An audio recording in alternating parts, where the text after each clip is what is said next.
Sports Connect.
Ok, chuẩn bị.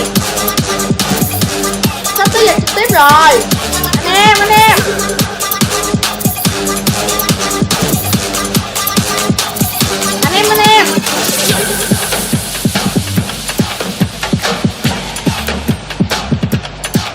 Sắp tới giờ trực tiếp rồi.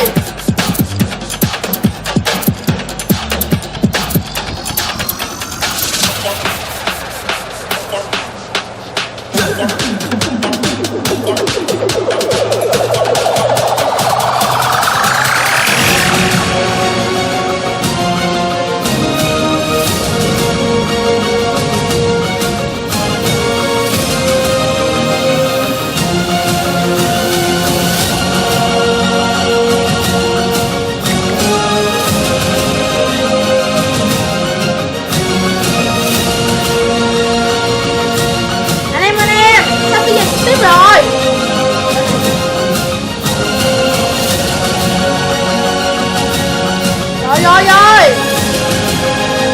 Sắp tới giờ rồi.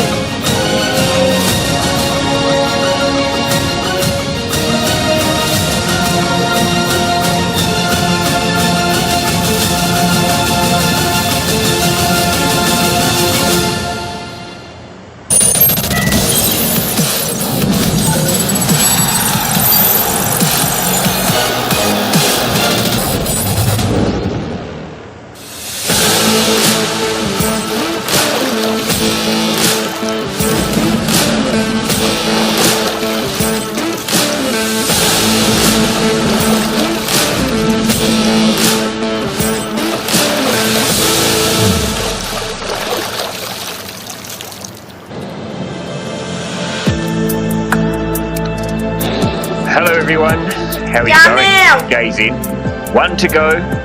My goodness me. Surely we couldn't get the level of excitement today that we've had over the past 3 days, could we? I reckon we can, because we are going to finish off with an absolute burst, a sprint to the finish line with some of our very best canoe sprint and para-canoe athletes in the world. Welcome to Brandenburg in Germany, our host city for this, our second International Canoe Federation World Cup for 2026, and for our first look at our very best para-canoe athletes in the world, and we're going to see them paddling for gold today, along with a whole raft of canoe sprint paddlers as well. There we are, the scene from Brandenburg. And you know what that is in the background? That, my friends, is blue sky. I know, it does exist. It hasn't been here for 3 days, but I think it's finally turned up on day 4. Because you know what? We're like goldfish. We only ever remember the very last thing that happened. And we're all going to leave here and going to think, oh, remember that blue sky in Brandenburg. And everyone's going to forget what it was like. But that means we're going to have some pretty good racing, I reckon, over the next few hours. Hello, my name is Ross Solly. It's my great pleasure to bring you, on a blue sky day in Brandenburg, all the action as we wrap up World Cup number 2. Joining me in the commentary box, multiple, in fact 3-time Olympian, World Championship gold medalist, Elise Wood. Hello, welcome to you. Thank you, Ross. It's very, very good to be here, that's for sure. And like you said, a bit of sunshine, and I'm sure all the athletes on the course are very, very happy to see it. Still a little bit chilly, but mainly for the southern hemisphere athletes, I guess. But I think we're going to be in for a fast morning of racing before we head into the 5Ks this afternoon. It's been a great last 3 days of racing. Some of my favourite of the last few seasons, that's for sure. It's been really, really close, and with Olympic and Paralympic ranking points on the line at the moment, it's been so good to see such strong competition at all the World Cups so far. So we're starting first with the B and the C finals before we head into the A finals a little bit later on, and no better race to start with than the men's K1 500 metre. Yeah, indeed. And, well, the very first race of the day features an Olympic gold medalist, not in this distance, not in this event, but here he is in a final. So, from lane number 1, representing Chile, Sebastian Albiol. In lane number 2, representing Portugal, would be Gustavo Goncalves. There he is, the Rio 1,000 metre Olympic gold medalist Marcus Cooper on screen as we mention him. He'll be going from lane number 3. The Finn Epo Kolamanen will go from lane number 4. China's Shenkai Ding will go from lane number 5. Turkey's Ramakan Karahan will go from lane number 6. Italy, Tommaso Freschi will go from lane number 7. In lane number 8, Slovakia's Denis Mysak. And in lane number 9, the People's Lane, Elise Wood, the American Finn Connell, as they move into the starting blocks, and we are ready to race.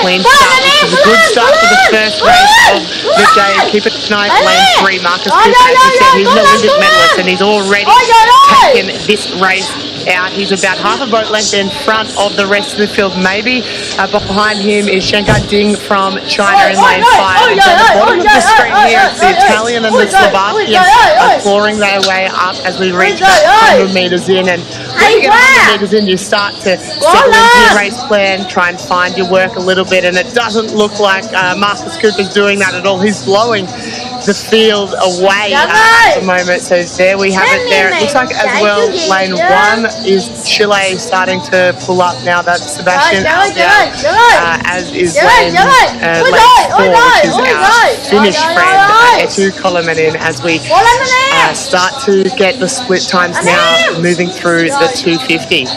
It is Marcus Cooper, just, I think, from out here on the outside lane. I think it's Mysak from Slovakia, but Marcus Cooper has the lead, no doubt about that.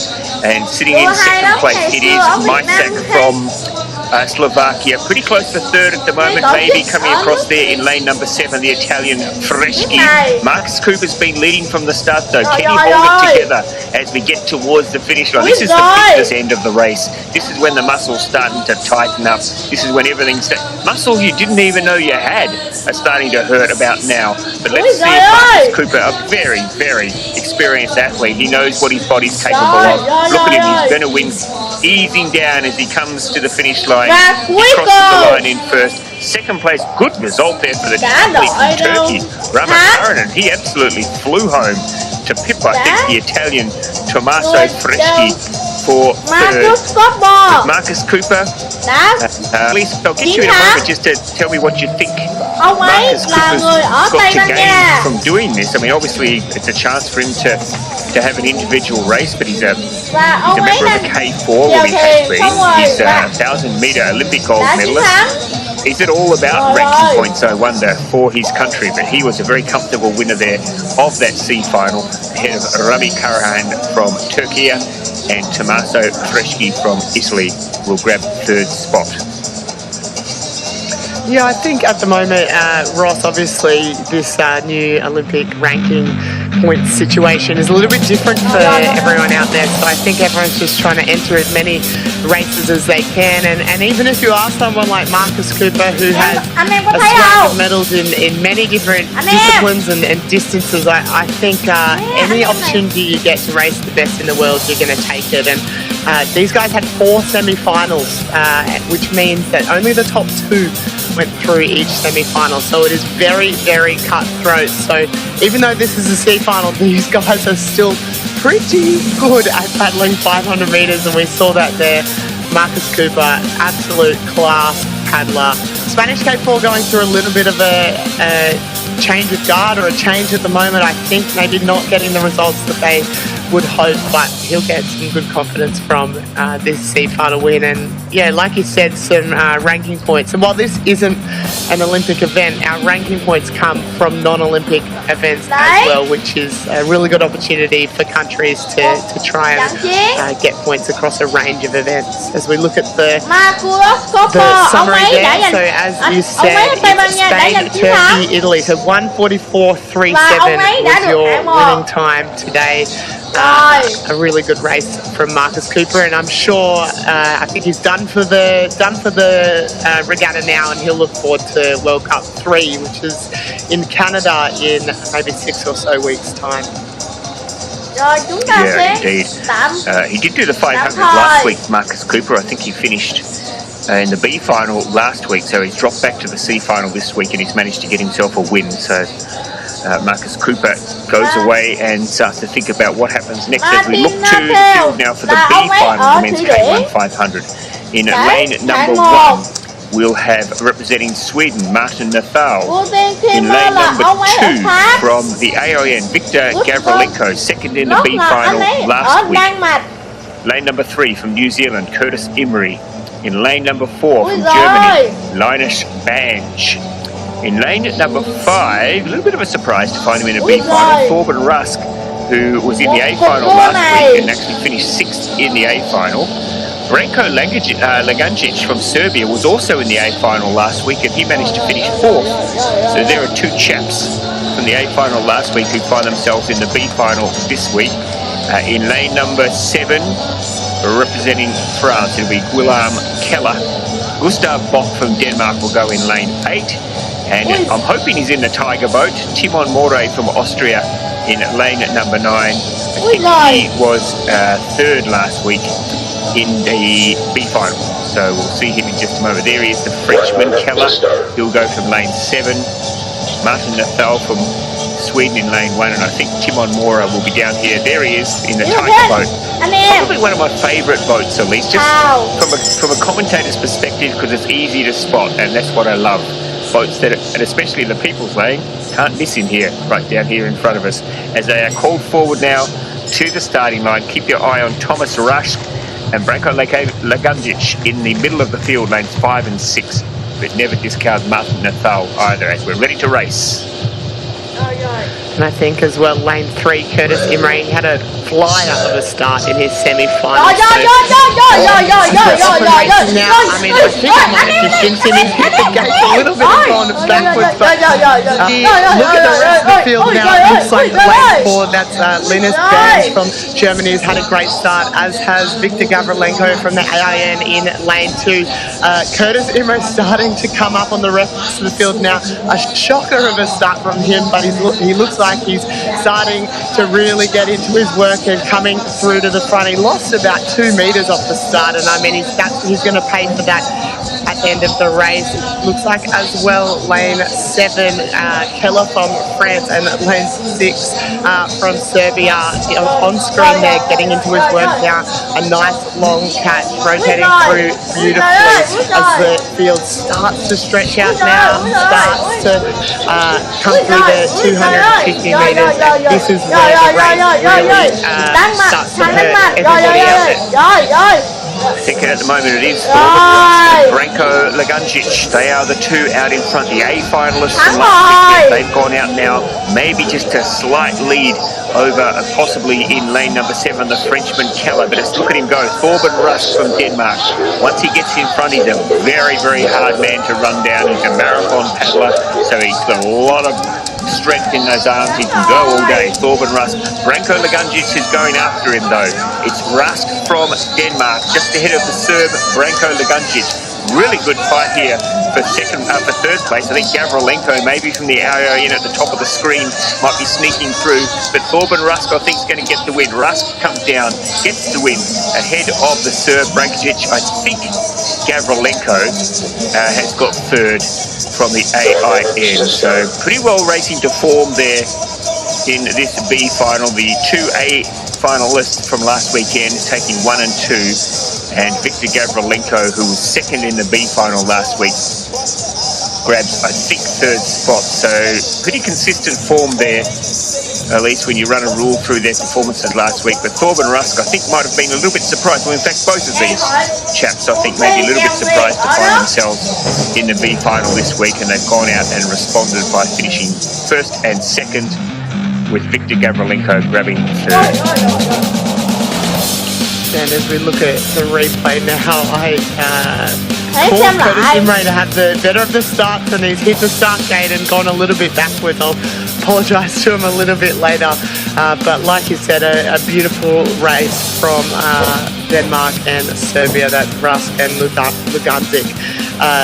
We thought they might be in the A final. They have all the runs on the board to be there, but if you can't be in the A final, why not come the top part of the B final? And some great times for them as well. And you can see the hurt on his face and how much it means. And again, we talk about the ranking points, but a 10th overall, there's 9 in the A final, you win a B final, you get 10th overall. That's still some really good points looking forward for the next couple of years. And I love the slow motion replays of this final 20 metres. It certainly hurts a lot as we look at the slow-mo replay. So it's Rusk, Luganzik and Gavrilenko there, your top 3 in the K1 men's B final. 142.90 to take the win, 143.56 for second and 0.78 for third as we move down the field. France, Sweden, New Zealand, Denmark, Germany and Austria is your B final for this World Cup 2 here in Brandenburg. Chúng ta sẽ nghỉ ngơi trong vòng ít phút. The Copa Sudamericana knockout round playoffs, where ambitions survive or disappear. Win and advance. Starting July 21st, exclusively on beIN Sports.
Chào mừng anh em đã quay trở lại. One of my under-23 World Championships in Canada on a different course, but still in Canada. And I mean, I tell you what, Canadians love paddling and they love canoe as well. So that'll be some great racing. As we look at the start list now of the K1 Women's C final of the 200. So lane 1 from Argentina is Paulina Barrio Hus. Lane 2 from South Africa is Esti Olivier. Lane 3 from the US is Alison Mzbronki. Lane 4 from Czech is Zuzana Hanusova. Lane 5 from Ukraine is Diana Rybak. Lane 6 from Czech is Stepanka Sobiskova. Lane 7 from Australia is Alyssa Bailey. Lane 8 from Venezuela is Yoselin Kanosh. Lane 9 from Cyprus is Savia Hadji Tramalabus. I think you probably can pronounce that a little bit better, Ross. Apologies for that. I know you've been practicing that, but a good race ahead in this Women's K1 200C final. I think you were close. I don't think any of us have got it nailed it this weekend. And our apologies to Savia for that, but I think it's Hatchacharalumbus. That's what I've been calling. Apologies, Savia, and to the Hatchacharalumbus family who are watching you are going, can't these stupid English speakers speak Cypriot? Anyway, we are ready to go into this C final of the Women's K1 200. This will be over in the blink of an eye. I think the blink of an eye takes 0.03 seconds. Someone once told me, so this will be over almost in that time. And we are underway. Look at Alyssa Bailey from Australia. She absolutely flew out of the starting blocks like she had a rocket attached to the bottom of her kayak, and she's flying down the course now. She's got a slight lead. Maybe Rybak from Ukraine, though, coming through there in the middle. You can see she's putting together a very good race now in the middle of the field. And Olivia from South Africa is up there. But look at Rybak from Ukraine and Bailey from Australia. They are the two at the moment who've got their nose in front. Hanusova from Czechia is also coming through, but at this stage it's Rybak from Ukraine, Bailey from Australia. In lane 2, Olivia from South Africa is also lifting. This has been somewhat of a race here from the South African. Has she got it to get the win? No, I think the win will go to the Ukrainian Rybak. I think Esti Olivia got second, maybe just tipping out the Australian Alyssa Bailey. But Diana Rybak, a very, very impressive race there from the Ukrainian. Got in a pretty even start, got her nose in front and then managed to put a bit more distance between herself and a field that were absolutely flying home. None quicker than the South African Esti Olivier, who's come through to grab the second spot. Alyssa Bailey, after a pretty fast start, manages to hold on to third. But we'll have to wait for official confirmation, but I'm pretty confident with the winner there. Diana Rybak looked pretty good out there in front. Yeah, she sure did. As we look at the replay now, like I said, Alyssa Bailey from Australia absolutely shot out of the gates. Not able to quite hold on to the win at the end, but ending third overall. Diana Rybak, though, all class as she was able to really pull away from the field. You can see her there in lane 5 in the middle. She's in front at the top of the course as well. Lane 1, Paulina had a brilliant race, or a brilliant first 100 metres, but Diana Rybak, we'll see her come up on the screen very soon. There she is.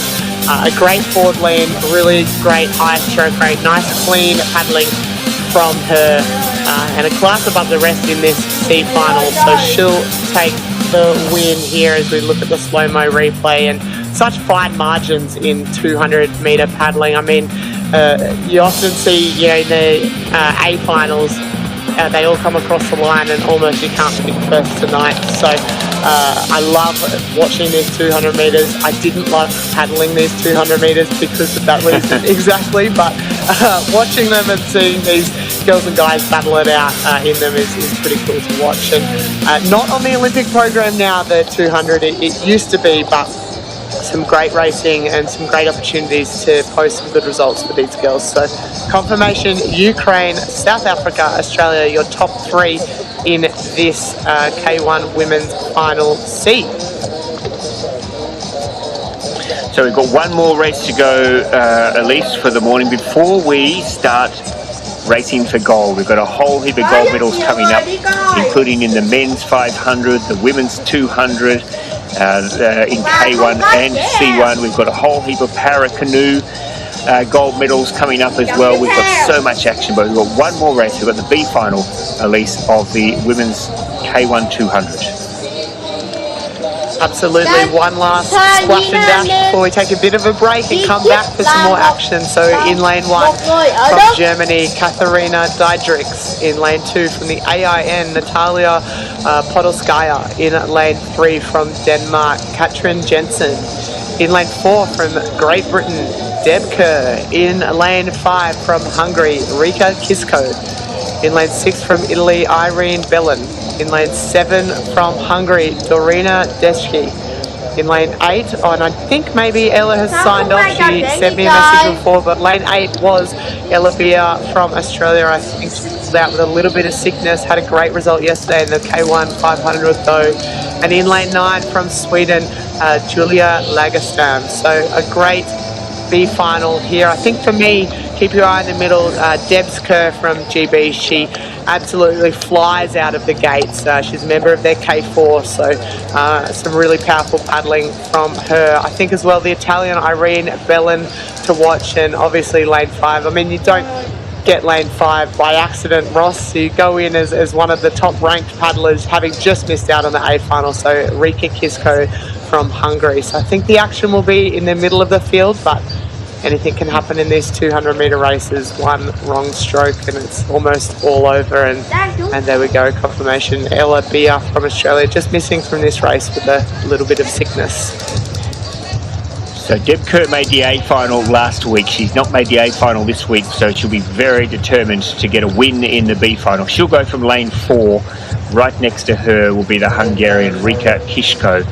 As Elise said, watch Deb Kerr. She absolutely flies out of the bucket. Here we go, we're underway, and she did get a very good start. So Kisko though, right next to her from Hungary. So they probably got the best of the start, those two athletes in the middle, Deb Kerr and Rika Kisko, as we settle down now. But also, over here it's Bellin from Italy, who looks like she's out challenging for the lead early.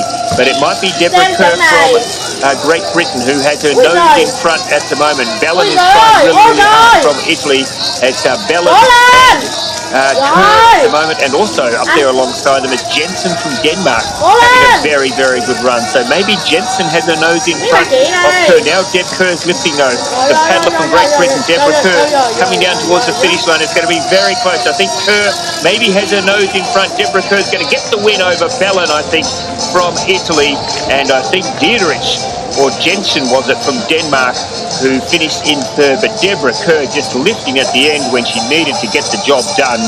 And disappointing for her, she didn't make the A final, but like so many other athletes, she's shown what she's capable of with a very impressive win in the B final. And she will leave here this weekend knowing that she absolutely has what it takes to take on the very, very best. So well-judged race there from Deborah Kerr. She had a couple around her at the midway stage. She was maybe just sitting back in third or fourth, but got the job done in the end. Impressive race there from Irene Bellin from Italy. I think she's got second. And I think Jensen from Denmark did get third, but a pretty impressive performance there from Deborah Kerr, at least.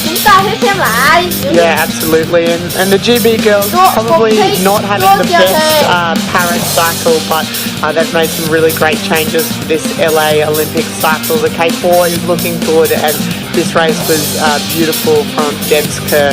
She really left her run as well right to the end, and I mean, to be able to have that turn of speed in the 200 at the end of it is brilliant, and will transfer over well into her K4 racing. And a shout out as well, she posts a few TikToks now, Debs, and she's got some stars in her hair. She does a few little hair tutorials and stuff on TikTok, so I think she's going to stick with her stars in her hair now, you know, bit of a starry future ahead of her, who knows, but good to see her take the win.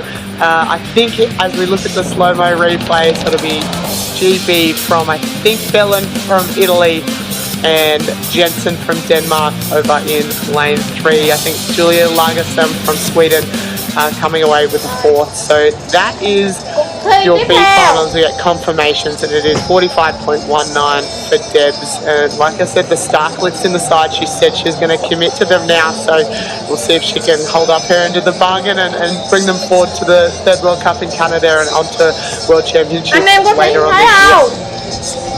Oh, that's fantastic news. And I tell you what, Deb, I've been thinking of a new do for the midpoint of 2026, and I don't know whether if you've got any suggestions you can suggest on TikTok.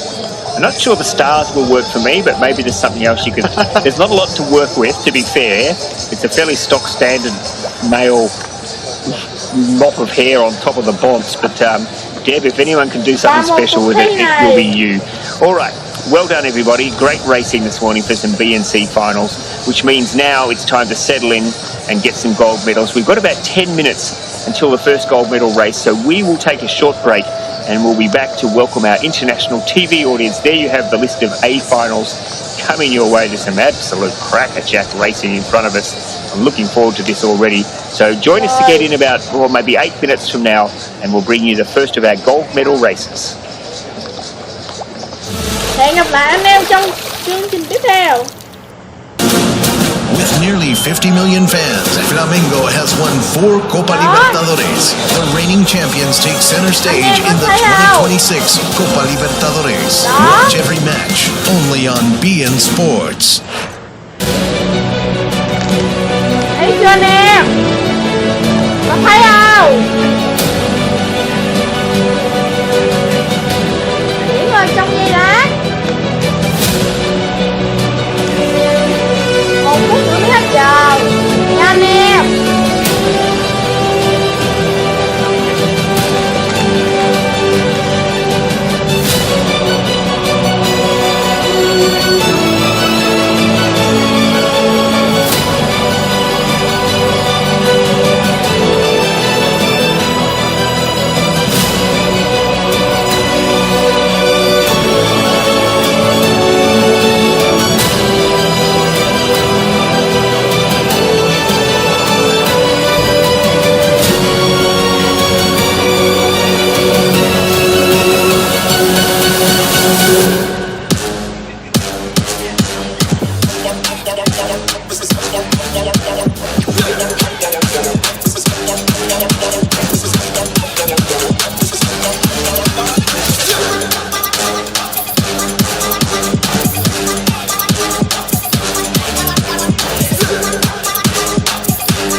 There's the mascot. He's already scared a child, or she's already scared a small child today, which is what every mascot's goal is, I think, is to make at least one small child cry every day. It looks like it's managed to achieve that goal early on. Well done, official mascot.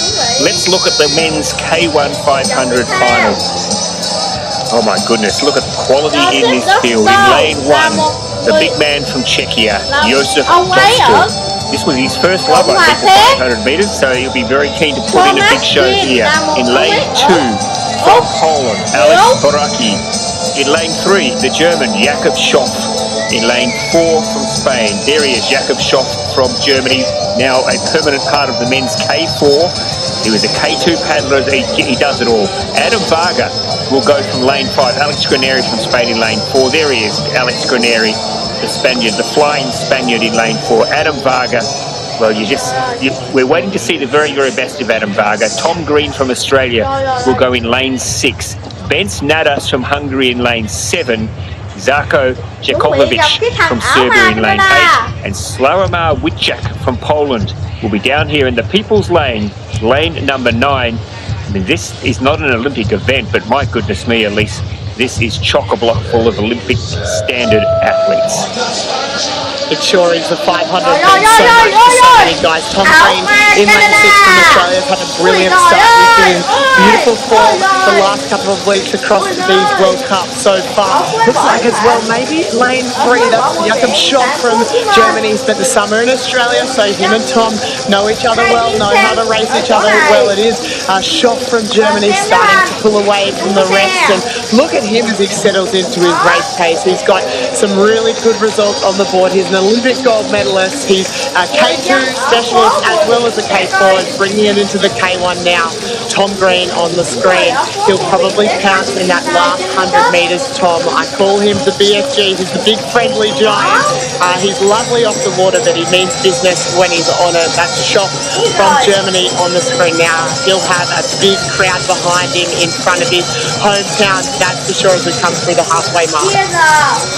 Yeah, keep your eye on Adam Varga, though. He is lurking with intent at the moment. The bloke in the middle who looks like he's going for a Sunday stroll, he's sitting there at the moment in second. So Tom Green, and keep your eye on lane 1, Josef Dostal. I can see him out of the corner of my eye there. He's starting to get busy as well, the big man. He'll be flying home. So it is potentially Varga.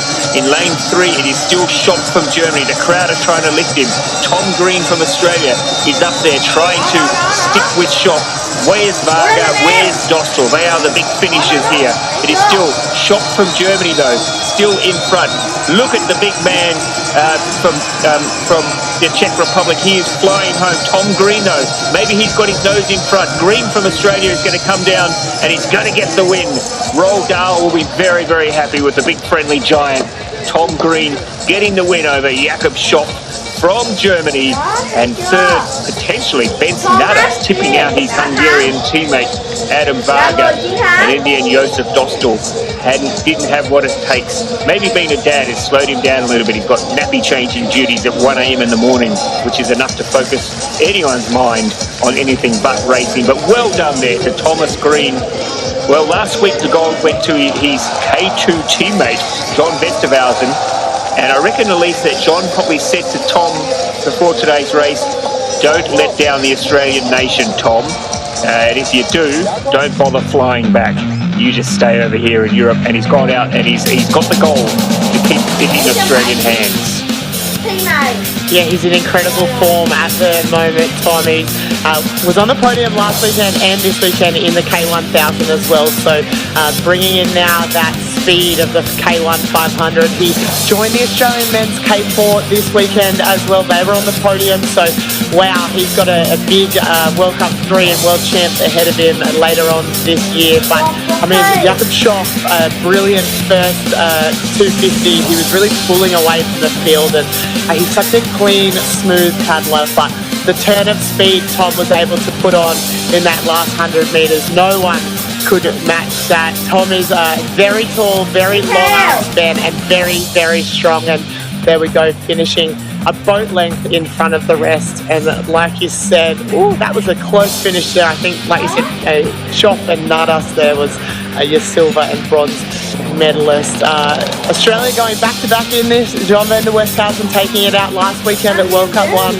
Tom Green, World Cup 2. There's certainly something in the water in Australia at the moment, and they mean business. So Tom will be very happy with that. I might have, smile for the camera, boys, there we go. I might have to have a discussion with him about calling him the BFG, but there we go, confirmation. Tom Green, 1:44.05. 1:45.29, so 1.2 seconds in front. Tom there, a clear win. And Ben Snutters taking the bronze medal, 1:45.5. So very close between third and fourth with the two Hungarians. So what a cracking race to get us off and underway in these A finals this afternoon, Ross. Yeah, let's see if we can pick up anything. If he's got any wise words here. The big friendly giant, and if Roald Dahl's estate are listening and they're claiming copyright on this, send the bill to Elise Wood, care of ICF. But well done, BFG. They obviously are good friends. There's the big man, Josef Dostal, not in it today.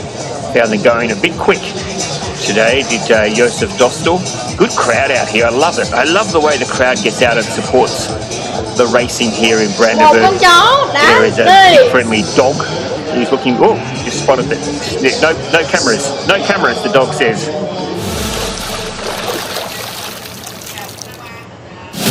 In a season where the battle for supremacy is heating up and taking shape, the stage is set for the Premier Paddle Valladolid from June 24th through the 28th, live on beIN Sports Extra and beIN Sports Connect.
I don't want to be exposed on international TV.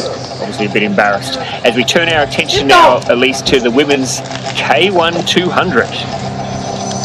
We do, and the start list there coming up on screen now. In lane 1 from Poland, Dominika Puto. She's typically a K2 specialist, so good to see her in the K1 200.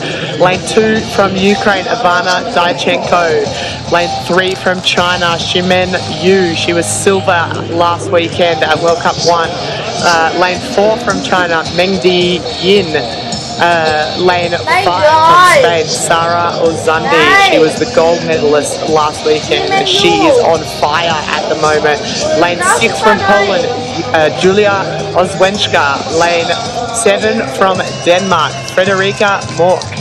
Lane 8 from Great Britain, Emily Lewis. She was bronze medalist last year at the World Championships. And lane 9 from Slovenia, Anja Opolino. And she, formerly Anja Osterman, and has a lot of experience under her belt, now under a new married name. And while she's in lane 9, don't count her out. She knows exactly how to race in these big pressure situations. Well, in fact, she was 4th last week, so let's see if she can go one better and get herself on the podium. Anna Lutz, who was the bronze medalist last week, is missing, but Sarah Ozandi, for a 200-metre race last week, she was awesome. Absolutely awesome. You can spot her. She's in a very colourful yellow and green boat in the middle of the field. I expect once again the big challenge will come from Ximen Yu from China. She's going in lane 3. In the furthest of the Chinese boats. Right next to her is her teammate Mengdi Yin. But watch for the Spaniard, and down here in lane number 9, Anja Apollonio. So we are ready to go. Rồi. As well. Maybe Apollonio down here in lane number 9, the People's Lane, got an absolute flyer, but it's nothing in it, as you would expect at the start of a 200-metre race. Look there, it's Morke from Denmark who's managed to get out and get a bit of a jump on the field, as has Dyachenko from Ukraine. So those are the two of the best starters at the moment. But now we see in the middle of the field, it looks like Ozandi is starting to get into business here from Spain. So is Yin and so is Yu from China. The two Chinese boats are up there challenging. In fact, it looks like in lane 4, Mengdi Yin is the one who's absolutely coming through. So it's Yin from China, who's possibly got her nose in front from Diachenko. Yin from China is going to hold on, I think, grabs the win, yes, just ahead of Quốc and Diachenko.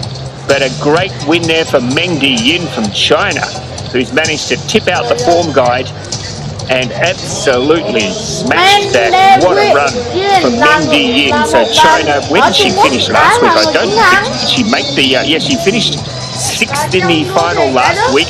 So she's had a big improvement here to grab the win. Very good race there from Frederica Walk from Denmark to go out. She was back in 6th last week, so she's managed to really find some form to get herself up onto the podium. And Ivana Diachenko grabs 3rd. Interestingly, I think this, I'm not sure what happened to the Spaniard, Ozandi. Elise, I didn't call her at all in the race. She was maybe a bit slow out of the blocks, and she certainly wasn't up there challenging.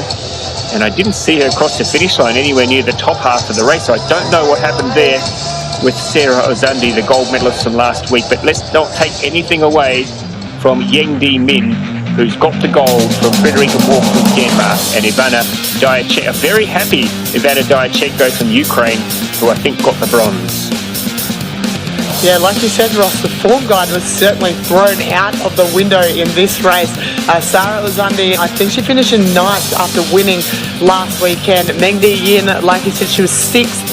Frederica Morke, she was 6th this weekend. She was 7th last weekend, so really couldn't pick it off last weekend's results. And that's what happens in 200 metres. You have 1, 2 off strokes, and that's kind of the difference between a good race and a not so good race as we look at the slow-mo of this finish now. So Mengdi Yin in 1st position.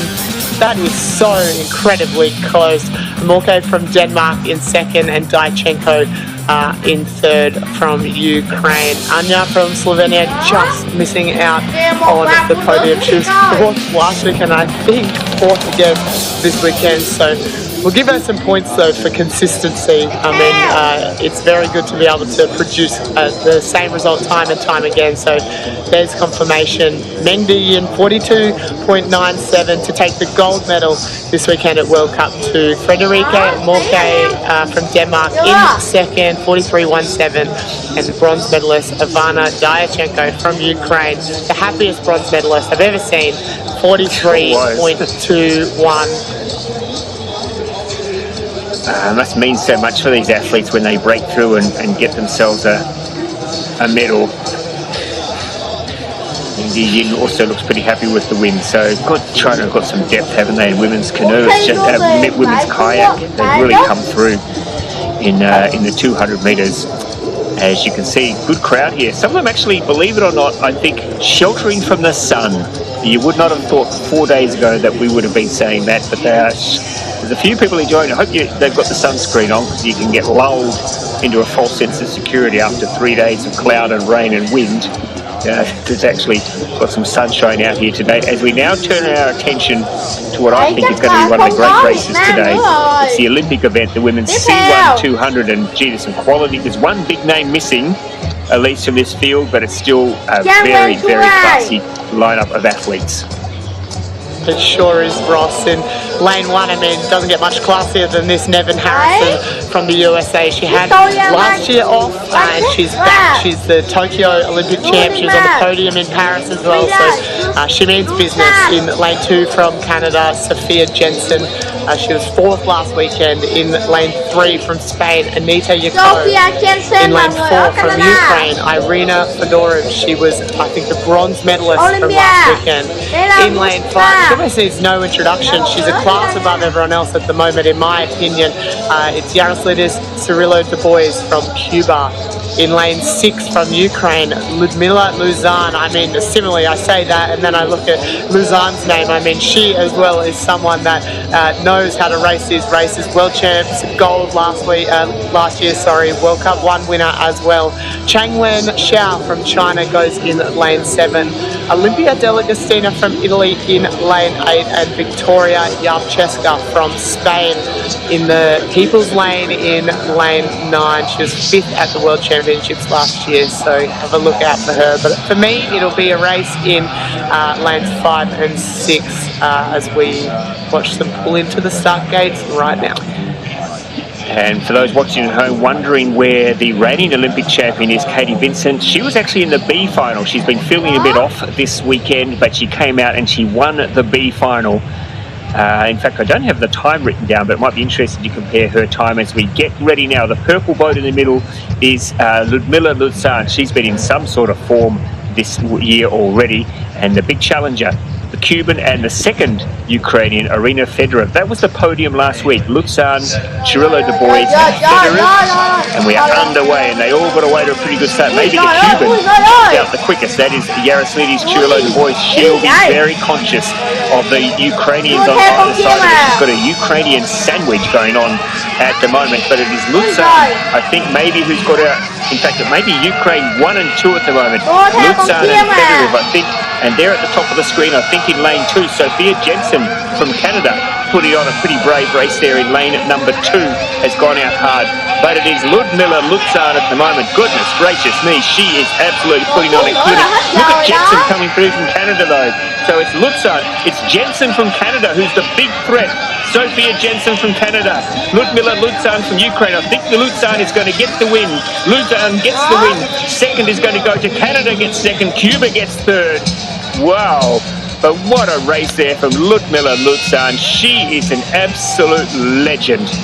And I keep saying it, and I'll say it again. When you think of everything that these Ukrainian athletes are having to deal with on a day-by-day basis, for them to come out and put down performances like that, she points to the sign, yep, Ukraine, that's me, I'm proud, and so she should be, because she's given the Ukrainian people a lot to get excited about. What a race there from Sophia Jensen. She's looking around now, wanting to get confirmation that she has got a medal. That was one of the best races I've seen Sophia do for some time. And Yaroslides Cirillo Du Bois from Cuba has finished with the bronze. But over a 200-metre distance, Ludmila Luzan put so much distance between herself and the rest of the field. Sophia Jensen, nice strong performance in lane 2, absolutely rattling home. Nevin Harrison, I think, she'd be happy with that as she continues her comeback from a year off. I think she ended up finishing midfield. And also Antia Giacomi was also up there around midfield, but nothing can be taken away from our winner. What a performer she is, Ludmila Luzan. Yeah, absolutely. The way that she's able to pull away from the field at about 100 metres in, she kind of puts the afterburners on and runs away with it. But I tell you what, Sophia Jensen from Canada, a beautiful race. You can see there going head-to-head, the two of them. So Ludmila Luzan taking the win, Sophia Jensen in second, and Cirillo Du Bois from Cuba in third. I thought maybe Sophia Jensen was going to have it on the angle we had on the screen, Ross, and then obviously it straightened up a bit, and it was Luzan. But wow, a brilliant race nonetheless from all the girls out there. And I mean, Luzan, she's won many races and still very excited to take home a gold medal in whatever race she enters in. And like we said, or I guess what she has to go through, you know, day in and day out, and all of the Ukrainians, it's so impressive for them to be here, but for her to top the podium as well. 47.70, the gold medal winning time. So Luzan, Jensen, Cirillo Du Bois, gold, silver, bronze.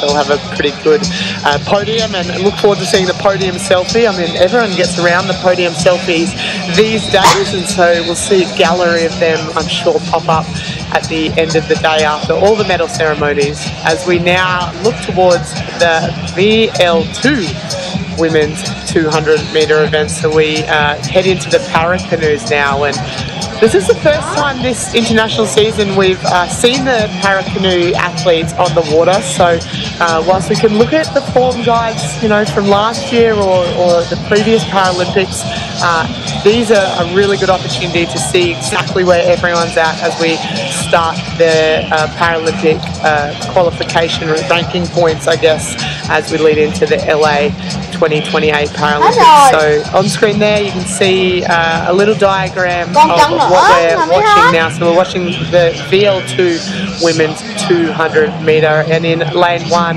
we've got Inês Felipe Vidigal. Lane 2 from Brazil, Debra Ribeiro Benavides. Lane 3 from Spain, Carlota Blanca. Lane 4 from GB, Emma Wiggs, and I am very excited to watch her. She has had a bit of time out with injury. She's a fellow commentator and she's back in action now. She was silver in Paris. She's been on the podium at the World Champs level so many times. In lane 5 from the AIN, Anastasia Masenkova. In lane 6 from Canada, Brianna Hennessy.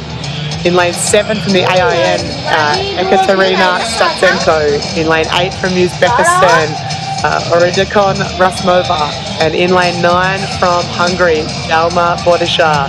So, like I said, look out for Emma Wiggs in lane 4, the current world champion in lane 5 from the AIN as well. This is going to be a good race, Ross. It really is. Yes, Anastasia Masnikova from the AIN. She is the reigning world champion, but there was no Emma Wiggs last year, so this will be a good test for Masnikova and a good test for Emma Wiggs as well. And Brianna Hennessy in lane 6, she was the silver medalist of last year's world championship. So, and Brianna and Emma Wiggs had a really good battle on what seems like a long time ago, day 1 of competition here, with Emma just getting the win. And now they come together again. So Emma Wiggs in lane 4, Anastasia Masnikova in lane 5, and Brianna Hennessy in lane 6. They are the big 3. And Emma Wiggs has got a good jump on. I thought she might try and break the start just to really torment us up here in the commentary box, because we've been giving her a lot of hell this weekend about her being the bad luck omen when it comes to break starts. But she got a perfect start, and she's out with an early lead. So it's Wiggs in front of Hennessy, just like they were on Thursday. Wiggs ahead of Hennessy. Where's the world champion, Masnikova? She's a bit off the pace at the moment, and I tell you what, she'll be looking at Emma Wiggs going, wow, how can I get back on level terms with her? In fact, if anything, Emma Wiggs is getting further and further in front. It's Wiggs putting a bit of distance now between herself and the Canadian Brianna Hennessy. It's Wiggs, Hennessy, Masnikova, and up there in lane number 2, the Brazilian Ribeiro Benavides, maybe coming up here to challenge for the bronze medal, but it's still Wiggs in front. What a return to top level racing this has been from Emma Wiggs. She's coming down here to the finish line. I think she's going to get the win. Brianna Hennessy from Canada will get the silver, and I think the world champion Masnikova will get the bronze. But what a return. Welcome back, Emma Wiggs. We've missed you on the water, and that is a great return. She takes the gold medal. Brianna Hennessy gets second. Anastasia Masnikova does get third, but well done, Emma Wiggs. Well done. Now, can you get back up here and get back into the commentary box? You've got more races to call. But well done, Emma Wiggs.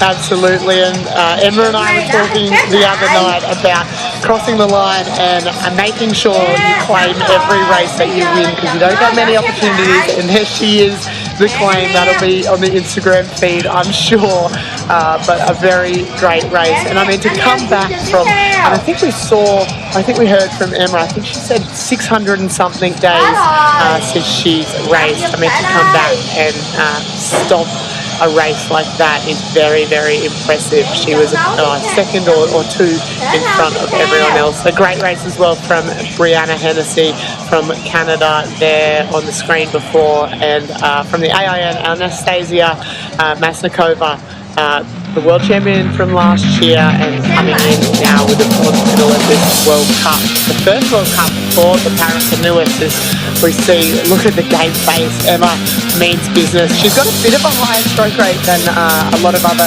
paddlers you see, and she stays on one side, I'm pretty sure, as well. So she's J-stroking every stroke she takes, depending on the conditions as well. Depends on how much J-stroking you need to do. And when I say J-stroke, it means you hook out the back of the stroke to keep your boat in a straight line. But she really flew out of this start. She was like half a boat length in front, only 20 metres in, and look at that there. She gets a lot of purchase on the front of her stroke and lets it glide after that. So it is Emma Wiggs from Great Britain. A perfect return to racing. Wouldn't mind betting she's a little bit emotional after that as well, Ross. It was a pretty great race, and still very happy there, Anastasia Masakova from the AIN taking out the bronze medal position. But waving to the crowd, Emma is a favourite of so many people. So many people look up to her. She's been around for a long time, like you said, and also a shout out in 5th, Carlota Blanca from Spain. She's born in 2008. So just a teenager here, and I'm sure she looks up to people like Emma Wiggs and like Brianna Hennessy, that's for sure.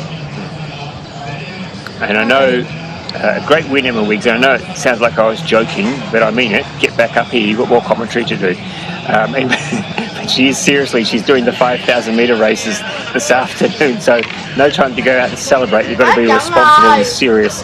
What a legend. What a legend. I mean, legend is a word that gets thrown around very, very easily, doesn't it? At least you hear it all the time.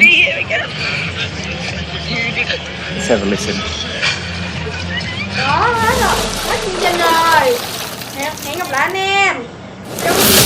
beIN Sports Extra, your home for free sports 24/7. The best soccer leagues and tournaments on demand, combat sports, and much more. beIN Sports Extra.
So much emotion. Wow. Just wow. As you said, at least to be away from a sport that you love, which we all know that. I mean, underlying how much she loves the sport is how enthusiastic she was. I mean, we said to Emma, look, if you want the weekend off from commentating, we get it because you're actually racing. So but she just wants to be giving back to the sport all the time. And she's gone above and beyond. At one stage, I think she was even contemplating maybe doing some commentary while sitting in her boat out there doing training. But we had to put the cod wash on that because if it fell into the water, then who's going to pay for it? Anyway, let's look ahead now to the men's KL2 final. Talking about comebacks, the big Australian, Curtis McGrath, back in the water, on the water after also taking a year off last year, Elise. Yeah, absolutely. We look at the start list now. So in lane 1 from Uzbekistan, Oybek Yildizev. In lane 2 from Brazil, Flavio Reitz. In lane 3 from Brazil, Fernando Rafino de Paulo. He was the gold medalist in the VL2 in Paris. In lane 4 from Italy, Christian Volpi. Lane 5 from GB, the current world champion, David Philipson. Lane 6 from Australia, Curtis McGrath, legend. Lane 7 from Uzbekistan, Azizbek Azizbekov. Lane 8 from Chile, Franco Gutierrez. And in lane 9, Austria, Marcus Mendes. And they are off and racing, and McGrath has got a great start from lane 6 for the podium for the world champ. They're all there alongside him, and they are going to make him work for this. And look at Christian Volpi from Italy. He has absolutely jumped. So Curtis McGrath is actually a little bit off the pace. In fact, he's got about 3 athletes in front of him. So he's got his work cut out because Volpi is in the lead and Philipson is the one up challenging him. And the Brazilian, Rafino de Paulo, is also there. So McGrath is going to struggle to get on the podium, I think.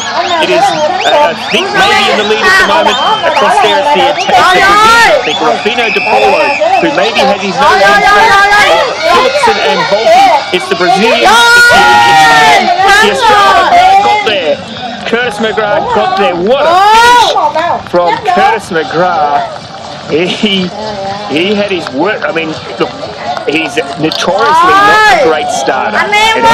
And if you ever ask him, if you talk to him, say, what could you improve on? Straight away he'll say, my starts. My starts. And he was, as they got underway, I think, at least the way I saw it, he was sitting in about, I reckon, 4th or 5th spot there at one stage with the Brazilian Rafino de Paulo. Volpi was up there, Philipson was up there, but Curtis McGrath has come back and he has overrun a quality to take the gold medal for the Australian. That is one heck of a finish there, and he, like Emma Weeks, will be very happy to get back on the water and to show that he's lost nothing in his time away from the sport and has sent out a pretty big message ahead of what's going to be a very busy year for the para canoe athletes.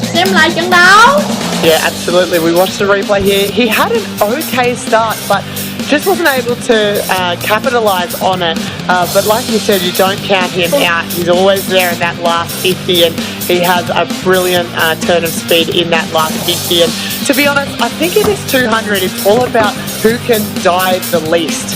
And Kurt certainly does that, and he'll be very happy with that result coming back from a year off. I'm sure he was very nervous leading into this.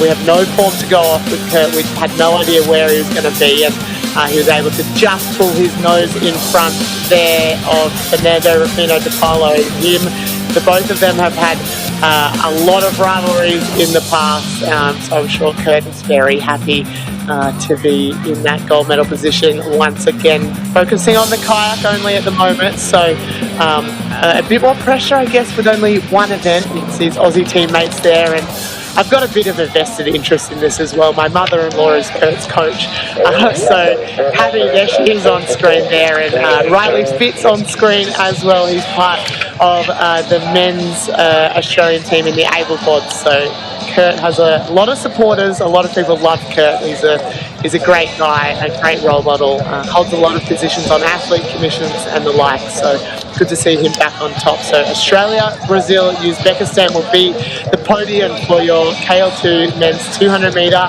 A final.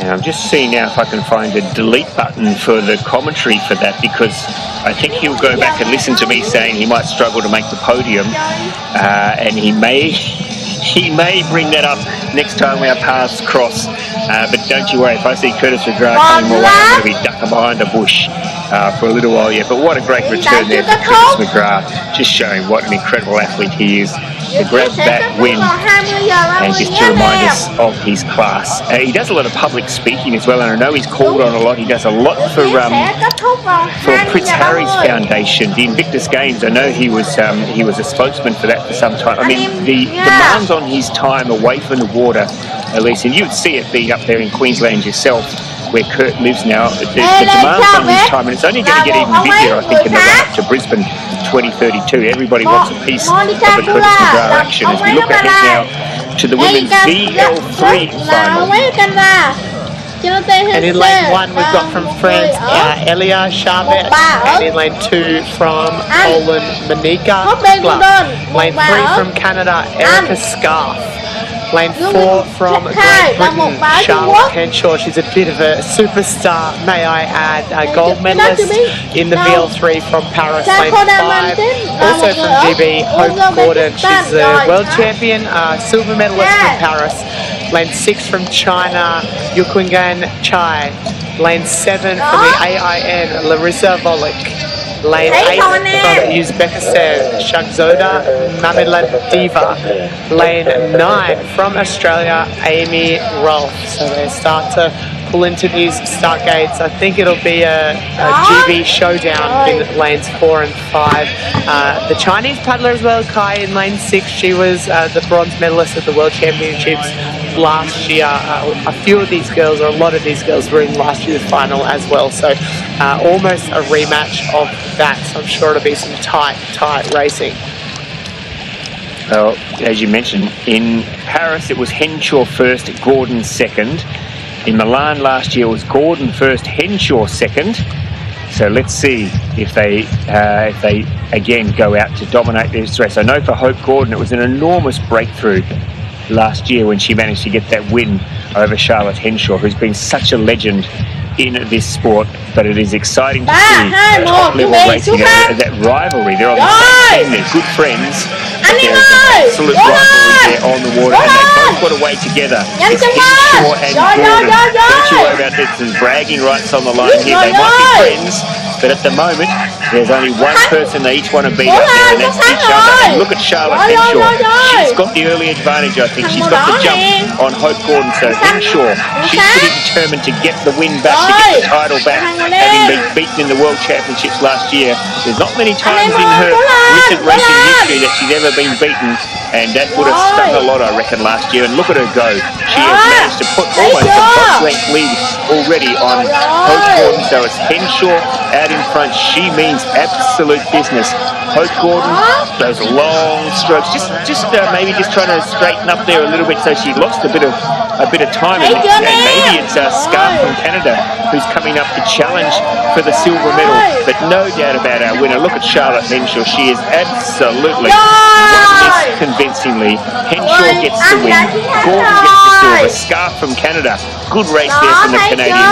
She grabs the bronze medal. But no doubt at all about our winner, Charlotte Henshaw. That is a very, very impressive race. I think maybe Hope Gordon had a little bit of an issue there mid-race with directional. It looked like she had to just take a couple of check strokes. But she got herself back into the rhythm. But by that stage, Charlotte Henshaw already had that race, I think, safely locked away after about 50 metres. But what a performance. And these two, they're going to continue to have these great ding-dong battles all the way up to Los Angeles, I think. Fantastic to see them. And look at Erica Scarf. Wow, she looks very emotional there, having grabbed the bronze. Well, no, do not tell me that this racing does not mean anything to these athletes. You can see there the raw emotion from Erica Scarf. She says, oh, I'm on telly, I better put my glasses on.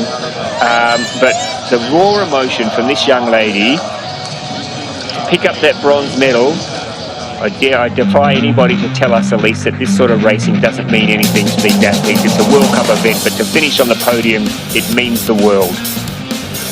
Yeah, she's going to make me cry. I mean, these, like you said, to be here and to be racing a caliber of athletes like people like Charlotte Henshaw or Hope Gordon. Look, I'm getting my words mixed up. I am also emotional. I love people that really show what racing means. So we look here at Hope Gordon. We might see her with that little check stroke, maybe not, but yeah, I think she was just going a little bit off course in that last 50 metres and had to drag the back of her stroke to pull the front of her boat back around there. She almost lost that silver medal by having to do that, but in the same breath, if you go out of your lane, it means you're disqualified. So obviously making that change is very necessary. But Charlotte Henshaw, the winner there. Hope Gordon, your silver medalist, and Erica Scarf from Canada, a very emotional bronze. And I mean, how cool for her to be on the podium with these two superstars of our sport. And also shout out to Hope Gordon. I think she is lining up in the Commonwealth Games a little later on in the year in the weightlifting, so transitioning over to another sport. I mean, we do a bit of weightlifting in paddle sports as well, but very impressive. I'll be tuning in for that's for sure. I'm sure she can potentially bench press. I could be very wrong on that, but no, definitely lining up at the Commonwealth Games. So exciting year ahead for her, and I'm sure a little bit of strength gains comes and transitions over lovely into the VAR as we see Charlotte just hop out of her boat there. She's been in this position, in the gold medal position, time and time again, and I'm sure she knows these girls so well. So look at them, they're comparing how much they're shaking. And their nails, actually, I think their nails. There we go. I mean, we're here to race, but we're also here for the clips in our hair and the nail polish on our nails. We like to look good when we're on TV, Ross. Yep, which is one of the reasons why I'm in the commentary box, because there's no amount of work that you could do to make me look presentable on TV. But well done there. You know, I was talking about this yesterday, I think, Elise. If you go through the para-canoe athletes here, so many of them have come from other sports and have landed here in para-canoe, and you ask every single one of them about their decision to come to para-canoe. Not one of them will tell you that they made a bad call on this, because they absolutely love the sport and they just love what the abilities, what the possibilities are for them in the sport. And it's just wonderful to have such a big contingent of athletes who eventually end up in para-canoe, as we now look ahead to the men's KL3 200 final. And I'll read the start list out now, and this is going to be a hot race. So in lane 1 we have Kirel from France. In lane 2 we have Valle from Spain. In lane 3 from Czech we have Prochkaka.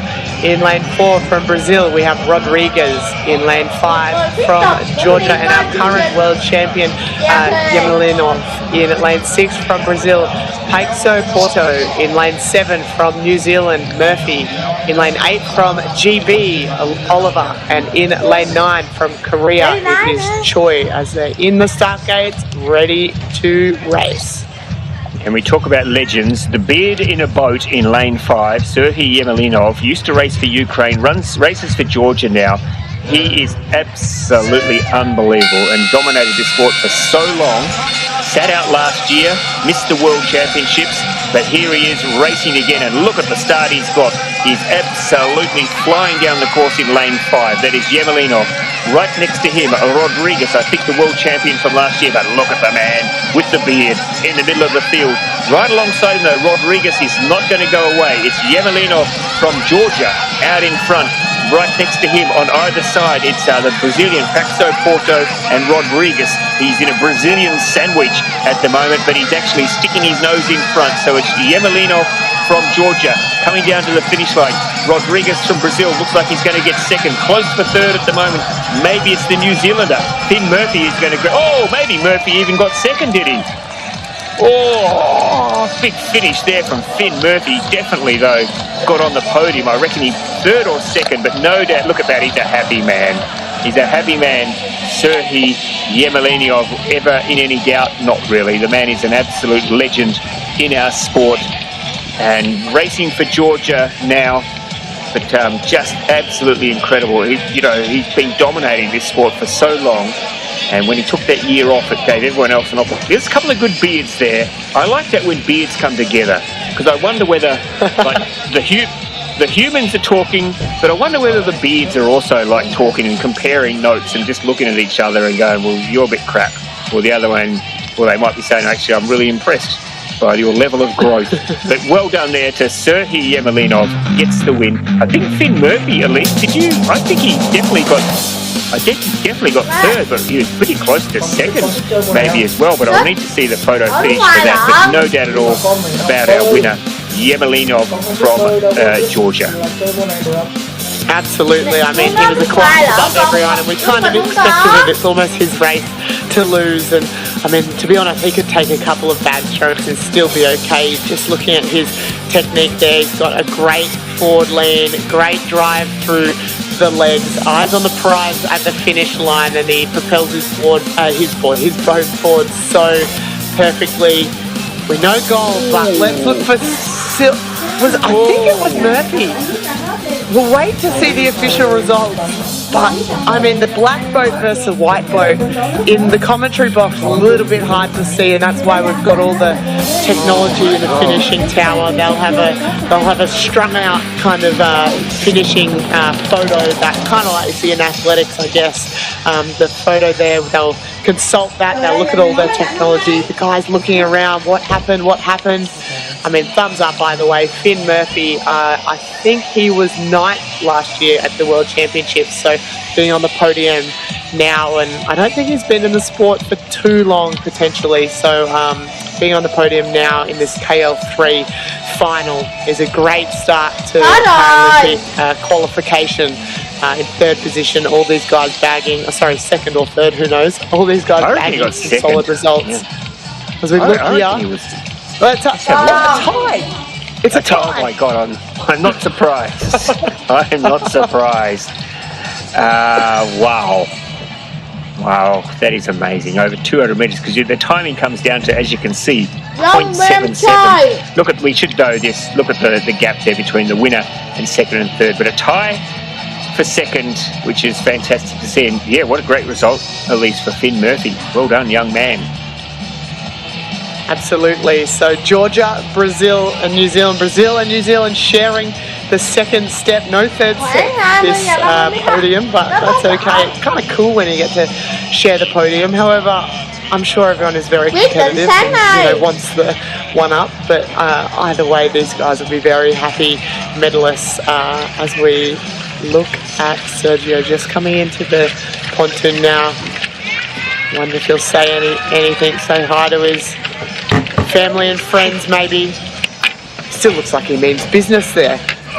It's okay, mate. We finished. You finished in gold medal position. Living up to that Johnny Cash Man in Black persona that we've all come to respect. Who doesn't love a bit of Johnny Cash walk the line action there? Well done, Sergei Yemelinov. Gets the win, and that wraps up our para canoe competition from Brandenburg. Brilliant racing. I'm so excited, and the great news is, at least, that they'll be there. The para canoe athletes will be in Montreal. They get a second World Cup this year, and then they'll be at the World Championships in Poznan. So fantastic that there's been a second World Cup added to the para canoe athletes for this year. They'll all be super excited to be able to go to Montreal later on this year for the third World Cup.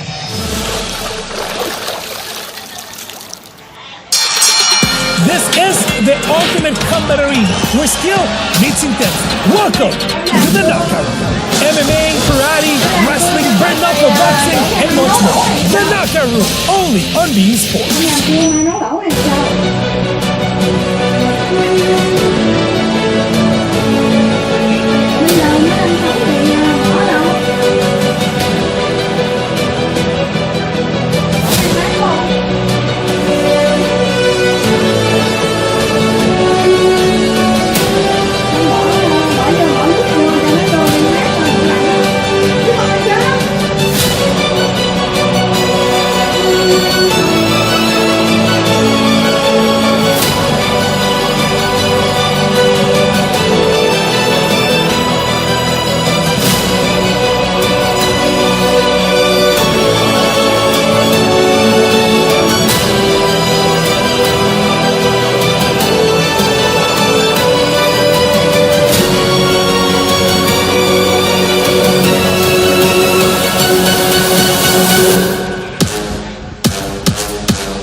as we now turn our attention to the men's C2 500. Here we go.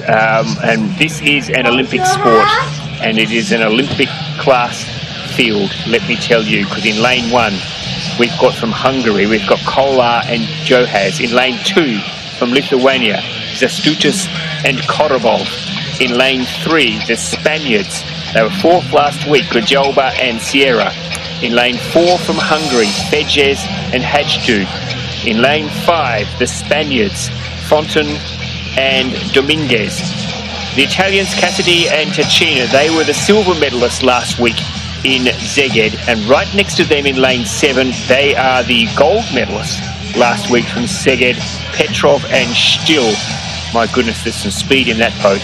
In lane number 8, the Fuchsa brothers will go for Czechia. And then in lane number 9, from the AIN, Korovashkov and Usnov, they will go from lane number 9. So Hungary, Lithuania, Spain, Hungary, Spain, Italy, the AIN, Czechia, and AIN. Keep your eye on Petrov and Still in the all-white, 3rd from the bottom of the screen there, and right next to them in lane 6, the Italians. But you'd never ever rule out the Spaniards. They have got so much depth in men's canoeing, and you can guarantee they'll be up there giving this a shake at some stage. But a very even race, and they're coming forward now into the starters' hands for this men's final of the C2 500. And there were some really close semi-finals yesterday, so some top-level racing ahead of us in this. These guys all really had to earn their spots in this A-finals. They're often racing now at very clean start. Maybe lane 2, Lithuania getting the worst of it out of everyone else. The Spanish guys out to an absolute flyer though. The Spanish in lane 5 and in lane 3 as well. Both of them showing their really early speed in this men's C2 500 metres. Lane 1 as well, the Hungarian, that's Kola and Yusuf out to a brilliant start. At the moment though, it is Hungary from Spain, from Hungary as well from Spain. It's the Hungarian and the Spanish championships if we were to finish it right now. The Spanish two there in lane 3, that's Grijalba and Sierra looking nice and calm. They're coming down up to the centre or the middle part of the race now. They need to make sure they're settled into the race. They're not expending too much energy, and they're leaving enough in the tank to really light it up on the way home. So Petrov and Still, though, they I think might have moved into the lead as you would expect. So they have gone into the front lead by probably half a boat length over the crew from Spain. That's Grijalba and Sierra. The Italians are back a little bit. They are fast finishers, but they are leaving themselves a lot of work here. Now they're starting to get busy, the Italians. Look though at the front, there is Petrov and Still, but in lane 3 it's Grijalba and Sierra. They are the big threats here to the crew from AIN. So it's still Petrov and Still holding the lead from Grijalba and Sierra from Spain. Where are the Italians? They're starting to try and dig deep to come through, but I think they've left too much work for themselves to do at the finish, because it's still Petrov and Still holding on. The Italians trying to come through. Spain up there at the top of the field as well. Maybe the Spaniards, Grijalba and Sierra. Petrov and Still. Spain gets the win. Spain gets the win over the AIN. What a finish there. What a race there for Daniel Grijalba and Adrian Sierra. They finished off the podium last week, but they've got the gold this week. Petrov and Still hold on, gold last week, silver this week. And I think the Hungarians maybe, Fejes and Hajdu maybe got the bronze. But look at those Spaniards there. You reckon they're happy at least? Or are they... What? Yep. I can't speak a word of Spanish, but I reckon he's saying, bloody hell, that was good. And I feel good, and I feel great, and I'd like to run through a brick wall right now if there was one in front of me, because I reckon I could do it. But well done there to Daniel Grijalba and Adrian Sierra, getting the win over Petrov and Still. And there's the Hungarian. They're having a good laugh, I reckon. They're having a laugh at the expense of the Spaniards, saying, hey, boys, just keep a lid on things, will you, fellas? You know, we're on television here. People are seeing this sort of carrying on. They think this is normal. Well done, though, to the Hungarians finishing third. But what a race there for the Spaniards over there at the top of the course, at least.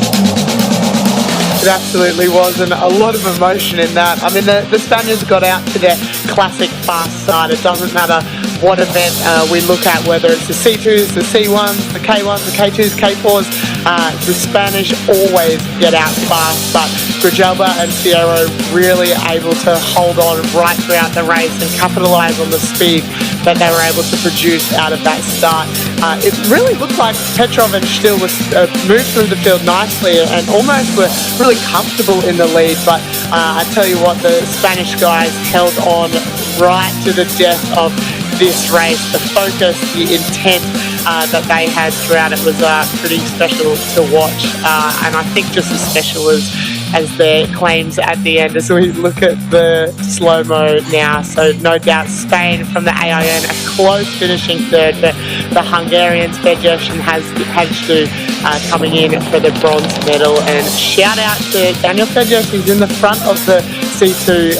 Wife Rebby back home watching this, very nervous. She's an Olympian from GB. And very nervous, I'm sure, watching this race. So coming out with a bronze medal for those guys as we look at the results now for confirmation. So Spain in first, Grijalba and Sierra 147.75 will give them the gold medal at this World Cup 2. Petrov and Still settling for the silver medal this weekend, and Fejes and Hajdu from Hungary taking home the bronze medal and bagging some very good qualification ranking points on the path to LA 2028. Yeah, pretty happy. There's a lot of emotion here today. It's a very emotional day, at least. I'm feeling a bit teary myself, and I've done nothing today. I've done nothing. Oh my goodness. Isn't that lovely? So nice.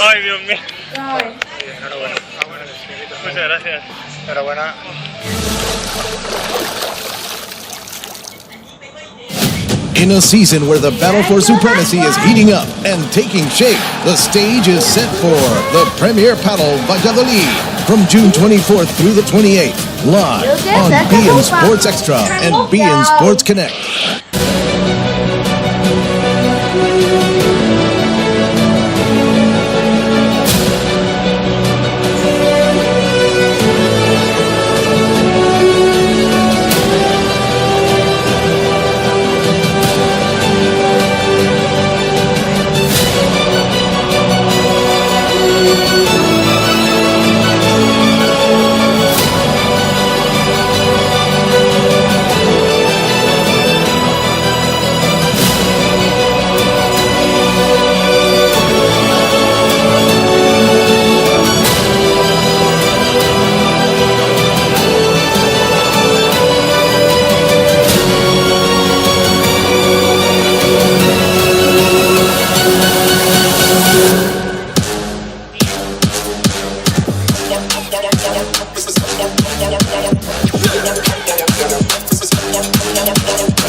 afternoon. He'd be happy there. His money, his investment is paying dividends, which is pretty happy about that, I'm sure. As we look now to the men's K2 500. And in this race, well, in lane 1 we have the Spaniards, Del Rio and Giamatti. In lane 2, the Hungarians, Koretz and Fodor. They were silver medalists last week, and the gold medalists aren't here. The Germans won the gold medal last week, and we've got 2 German crews here this week, but neither of them are the gold medal combination from last week. So Germany just showing off their depth, I think. In lane 3 it'll be Florstedt and Borkowski.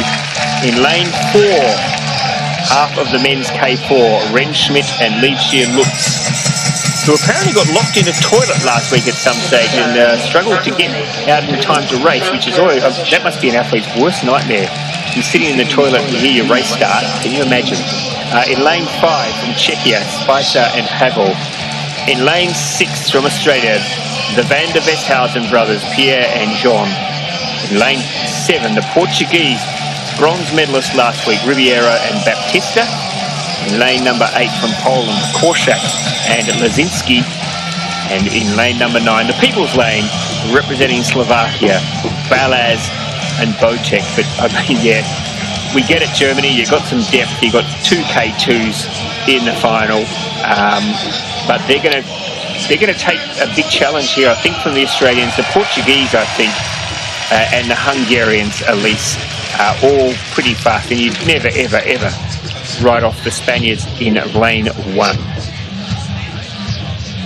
No, I think we may as well just list every single boat on the start list as challengers for this gold medal. It's going to be a tight race, that's for sure.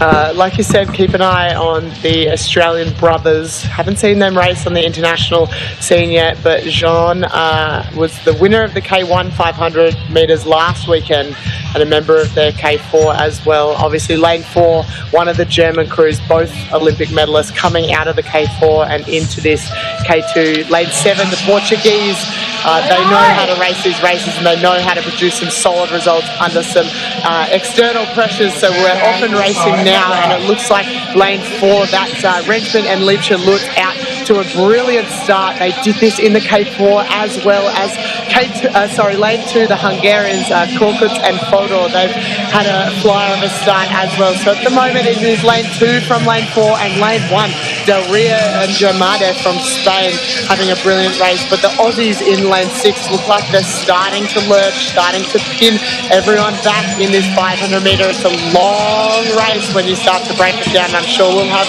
some lead changes, but at the moment it is lane 2, the Hungarians, from lane 4, the Germans, and lane 6, the Aussies. I think you've been a little bit shy there, at least, because the Australians, I think, have their nose in front. I know you're not trying to be biased, but I reckon the Australians have got their nose in front just from the Germans and the Hungarians. Now, what sort of a factor will the home crowd be? Because they are trying to lift Liebscher, Lutz and Rentschmidt, the Germans, and it looked like it might be working, because the Germans possibly now have their nose in front. Look at the Hungarians steaming home in lane 2. It's Rentschmidt and Liebscher Lutz from Germany. I think Hungary are the big threat here. The Australians might be just dropping off a little bit. Can they lift as they get to the line? It's Hungary, it's Germany, it's Australia at the moment, and maybe Spain flying home as well. But look at this, the Hungarians are going to get the win. Hungary gets the win over Germany, and very close to third. Maybe Australia held on to get the bronze. But what a perfectly timed race. They got the silver medal last week, and they've gone one better this week. The Hungarians, Levent Koretz and Bence Fodor, in a perfectly judged race, not only having to beat the 2 Germans, but also this entire crowd who were willing on Max Rentschmidt and Tom Liebscher Lutz. So that is, I mean, that's a good bragging rights race, that one, to be able to come over the top. Tom Liebscher Lutz giving the big thumbs up there to the crowd. They got the silver medal. And third, I think, Elise, the Australians possibly held on to grab the bronze medal. But what a race there for the Hungarians, once again showing their class and their depth. Yeah, absolutely. We've seen Hungary on top of many, many podiums over history, Ross. So good to see them on top again. That's Kuruc and Fodor.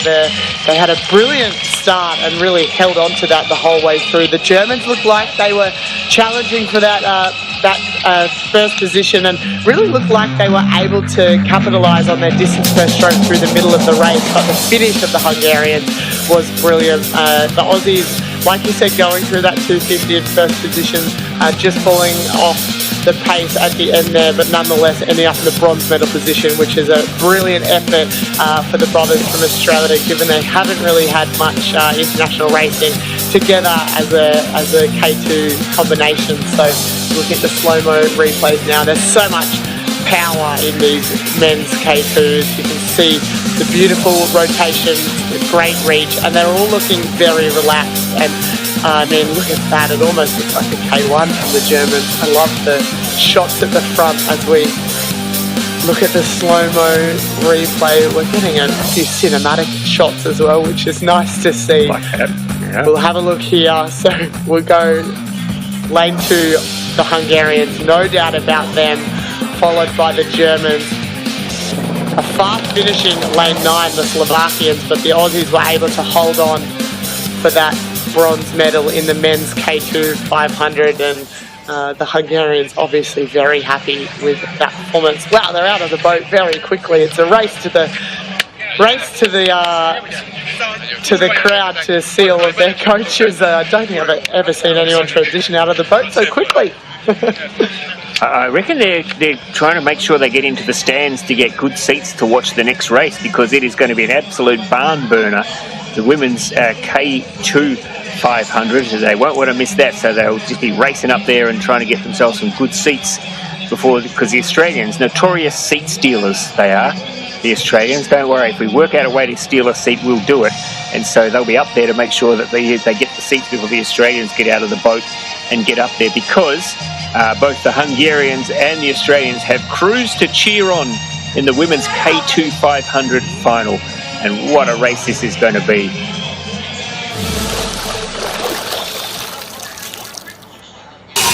Ligue 1, where football is driven by hope. PSG, Marseille, Lyon, Monaco, Lens are its leading protagonists. Returning in August, exclusively on beIN Sports.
from Australia, Kaylee Harlan and Natalia Drobop.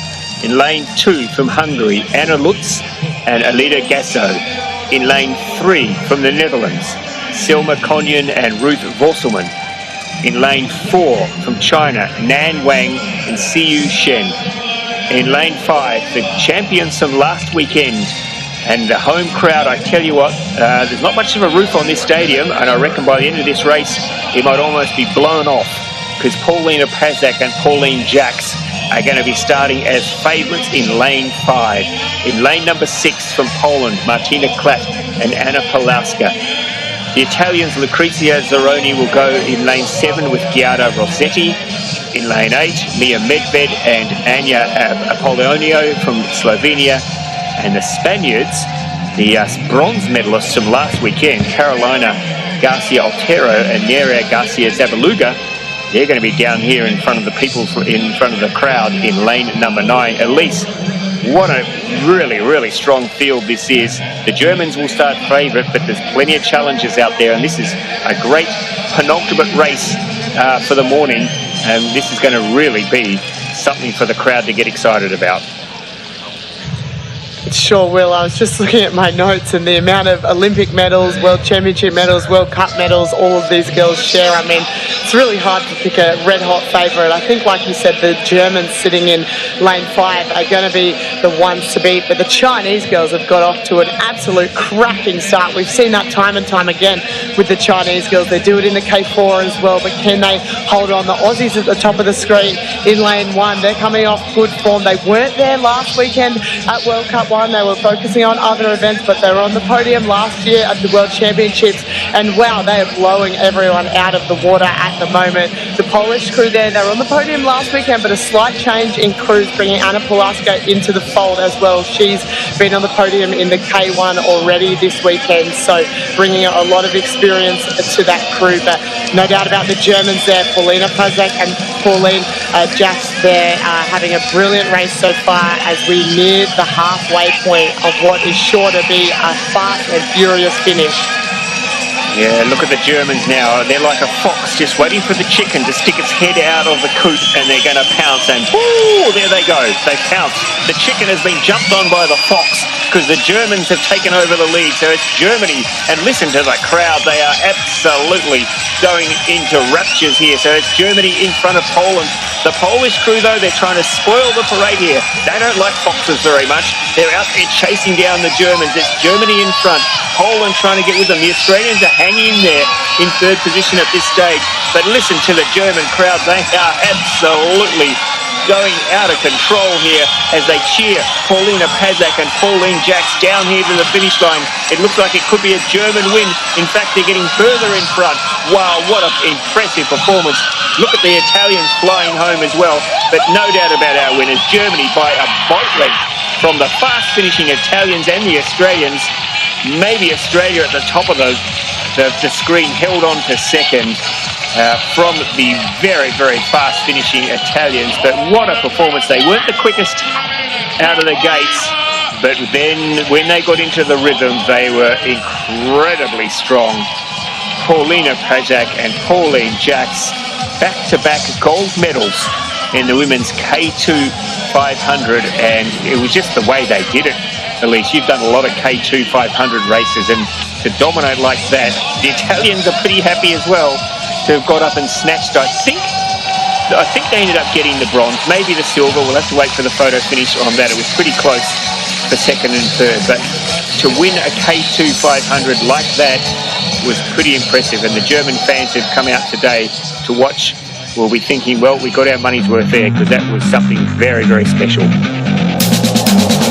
Sure was, and to be able to win in front of a home crowd is incredibly special, but to just produce that performance, because obviously all of these girls are under pressure to perform, but when you're in front of your home crowd as well, it just adds that extra little bit of spice to the pressure. And I mean, it is really, really hard to perform in moments like this, and these girls are becoming very good at doing so as well. Like you said, through that 250, the way that they're able to almost unleash and their turn of speed, and the way that they're able to pull away from the rest of the field is incredibly impressive. The Aussies there on screen as well, they've been a K2 combination since 2023 and really starting to come into their own now. Out of lane 1, so doing it by themselves, but there we go. So it definitely was Germany, I don't know, between second and third, but I think obviously the Aussies and the Italians definitely both on the podium. We'll wait for confirmation of the results there. But the Italians, I mean, shout out to the Italians. I don't think they've been on a podium for a long time, I think, in this K2 event. So they would be very, very happy with that result. And we see on screen there the Germans. See if you can tune in. Nope, I stole their thunder. My bad. I love talking myself, but a very good performance from them. No, it was, I think I was just saying, I'm really, really tired, but happy with the win. Germany from Australia do get the, oh, look at that, Elise, 0.01. Whoa. Wow. That is less than it takes to blink your eye. Absolutely. Between second and third.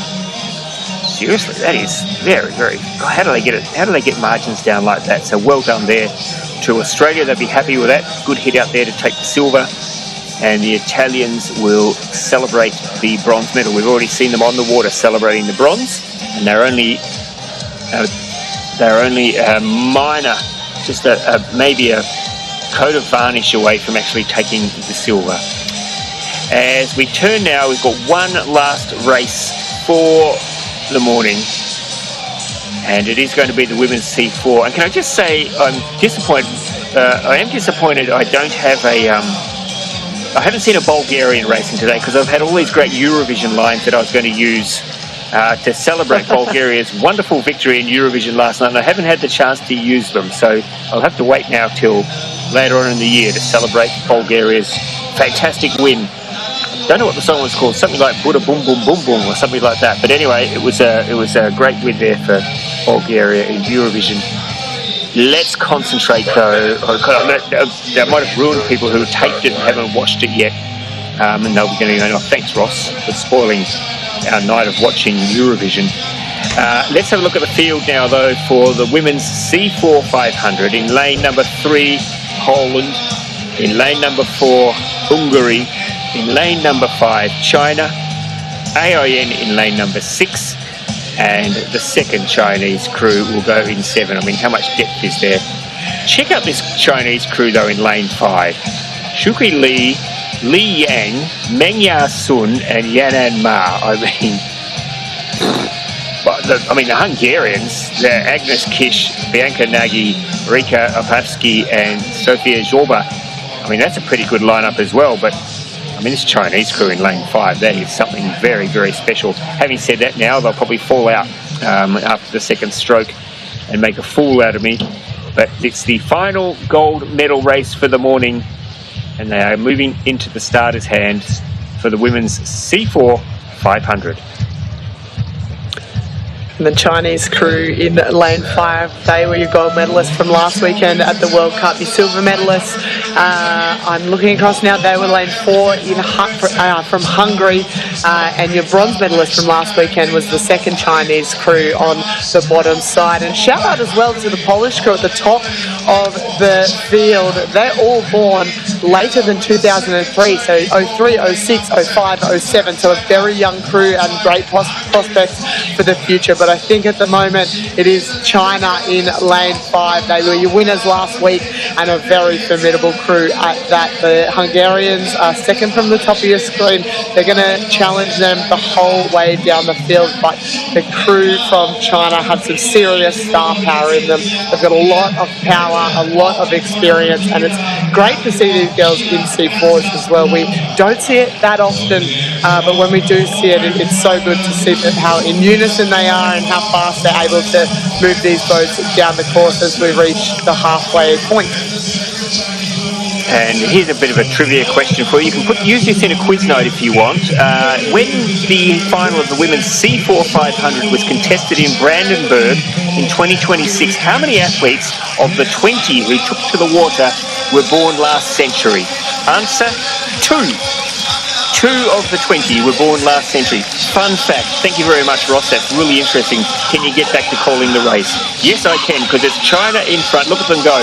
They are still holding on from the Hungarians. A bit of a repeat from last week. It is China ahead of Hungary, and the second Chinese crew down here, closest to the camera, are holding on to third. But in a replay of last week, it looks like it's going to be China again. The Hungarians trying to upset the apple cart this week. They're throwing everything at them. Oh, could they beat them? Could they actually get over the top of them? It's China, it's Hungary, it's Hungary, it's China. It's China gets the win over Hungary. And the second Chinese team get third. But no doubt about it. They were made to work for it, though. Goodness me. There was no having a bit of a snooze there at the finish there for Shukui Li, Li Yang, Meng Ya Sun, and Yanan Ma. They had to fight all the way to the finish, pushed by the Hungarians, but they get the win just ahead of China. Just ahead of Hungary, and China take the bronze. Solid performance, back-to-back gold medals, Elise, for the crew from China.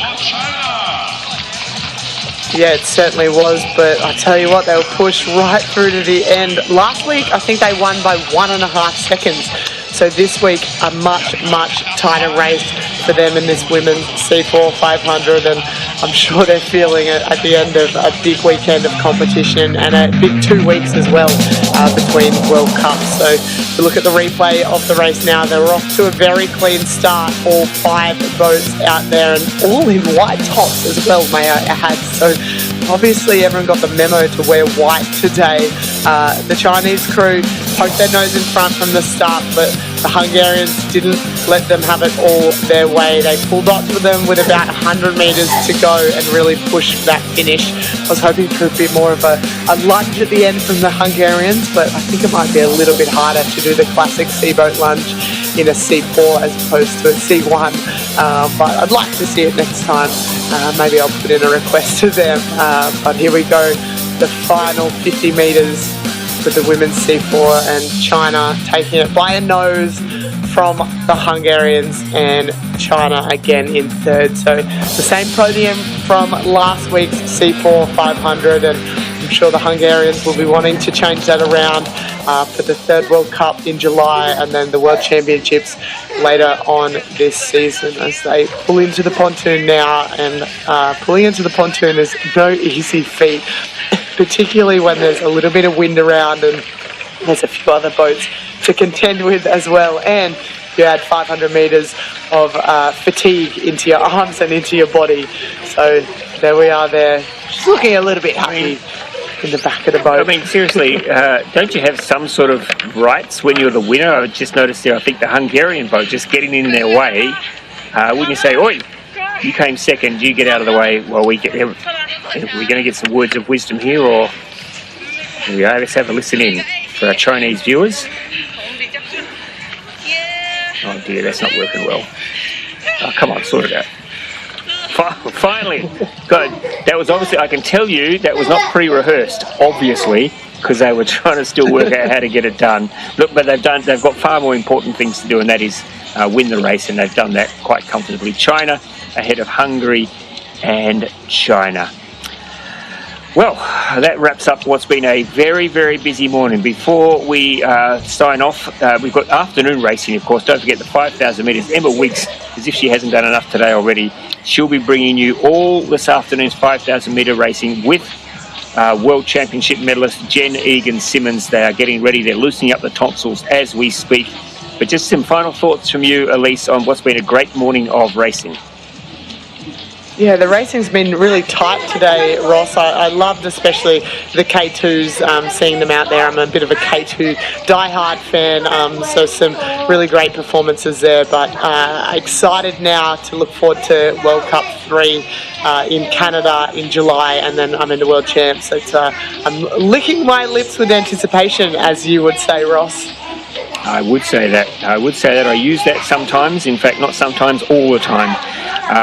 Look, yeah, it's been absolutely wonderful. We hope you've enjoyed our coverage today from Brandenburg in Germany of this, the second International Canoe Federation World Cup for 2026. We've got a bit of a break after this one until July, when we're off to Montreal for the third World Cup. but I hope you've enjoyed it. For me, Ross Solly, and my co-commentator Elise Wood, thanks for being part of our coverage today. Don't forget you can catch up with all the racing on our YouTube site, on the Planet Canoe YouTube site. You can see replays of all the highlights from today if you want to go back and relive the great moments. And look, you can turn the sound down if you don't want to listen to Elise and I babble on. We won't be offended at all. But thank you for being part of our coverage. Congratulations to all our winners. Congratulations to all our participants. Congratulations to the organising committee from Brandenburg. What a show they've put on. There's still more to come. 5,000 metre racing this afternoon. It gets no better than that. For now, from Brandenburg, Germany, for me, Ross Solly, and Elise Wood, enjoy the rest of your day wherever you are in the world, and we'll see you again soon.